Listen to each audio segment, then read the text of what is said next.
Morning, folks. How are you? So anyway, we're coming to the end of the series of Feel the Fear and Do It Anyway. And the next series is going to be absolutely brilliant. It's going to be Jack Canfield's Success Principles and how to get from where you are to where you want to be. So that's going to be the next series. I'm reading it. That's why I kept looking over. That's going to be the next series. So I think it's going to be absolutely fantastic. I'm going to share that together. So let's talk a wee bit more about getting in touch with your inner void, your higher self. So to some people, it's all airy-fairy, but to some people, it really is true, and it's an actual thing. It is an actual thing, actually. It's just the way it's put across. Everybody thinks it's airy-fairy, but it's not. I've talked about how powerful, a lot of powerful tools, affirmations, saying yes to the universe, positive thinking, taking responsibility, knowledge decisions, choosing love and trust, learning to give, and more. The reason these are powerful tools is they open us up to a place within which, when trapped, allows us to feel fulfilled. This place within has been given a magnitude of names. Some of them are such as higher self, inner self, super subconscious, higher conscious, Mon Marie, and God self. I like the term higher self, simply because it implies that we can move above the part of us that dwells on the petty things that cause fear, hate, scarcity, and all other forms of negativity. It brings to mind a new plane of existence that has little to do with everyday upset and struggle. There is a body of psychologists, actually, who believe in the existence of the higher self and the influence it can exert upon the individual. Some refer to it as the work within the higher self as height psychology. Others refer to it as transpersonal psychology. There are so many educators and metaphysicians out there whose work encompasses the realm of higher self. They have proposed that higher self is capable of a higher degree of sensitivity and attainment to a harmonious flow within the universe itself. It is the container of many sublime virtues: creativity, intuition, trust, love, joy, inspiration, aspiration, craving, giving, and everything we in our heart of hearts would like to experience. Morning, James. Too many of us seem to be searching for something out there to make our lives complete. Does that sound familiar? Well, most people actually get this to the midlife crisis around about 40 years old, where it all changes. Kids grow up, begin to leave, everything like that. 40 to 50-year-old. This is when everybody starts to think, why am I here? This is what this is all about, really. We feel alienated, lonely, and empty. No matter what we do or have, we never feel fulfilled. This feeling of emptiness or intense loneliness is our clue that we are off course and that we need to correct our direction. Often, we think that the correction lies in a new mate, a new partner, a new house, a new car, a new job, or whatever. Not so. Remember the thing about everybody gets a new car, it's like midlife crisis. This is what we're talking about. I believe that what all of us are really searching for is the divine essence within ourselves. When we are far from our higher self, we feel that Roberto Agueslo so has aptly called it divine homesickness.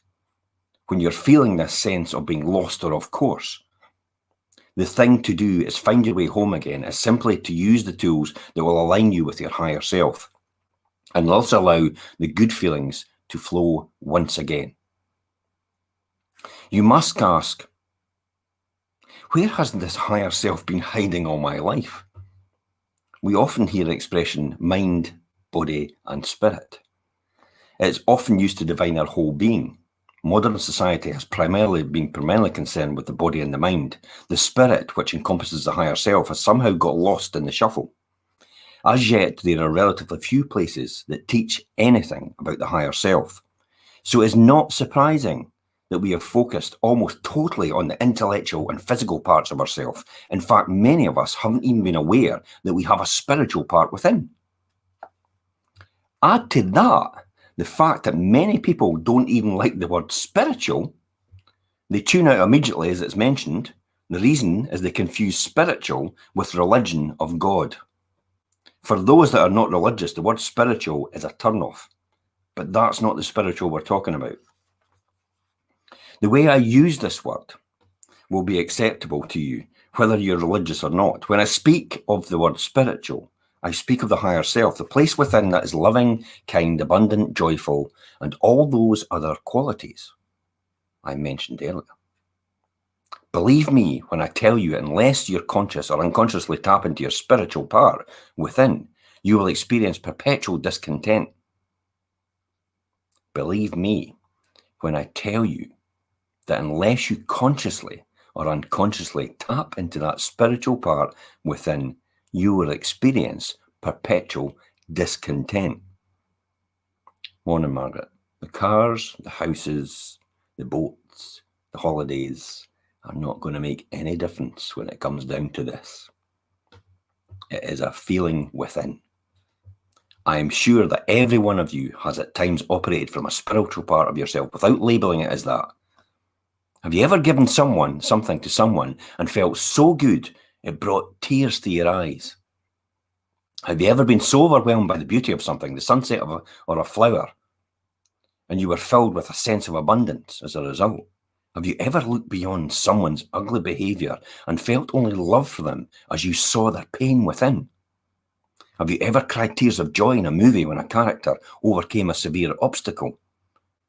If you did any of these things, it could be said that you're operating from a higher self. You transcend the world of petty. She didn't even say thank you. He never picked up his dirty socks. Why doesn't she call? And touch the world of beauty beyond. You experienced an incredible high when your personal higher self hooks into the higher of the group itself. If your heart swelled at the closing ceremonies of the Olympics, when you got a sense of how magnificent the world would be if we all acted as one for the good of all, you got a sense of that group higher self. The power and the love that can generate are phenomenal. As you're undoubtedly aware, power and even the sense of high can be generated by evil as well. The difference is almost blissful feeling you get from all the things that generate from the higher self, which is inherently a loving space.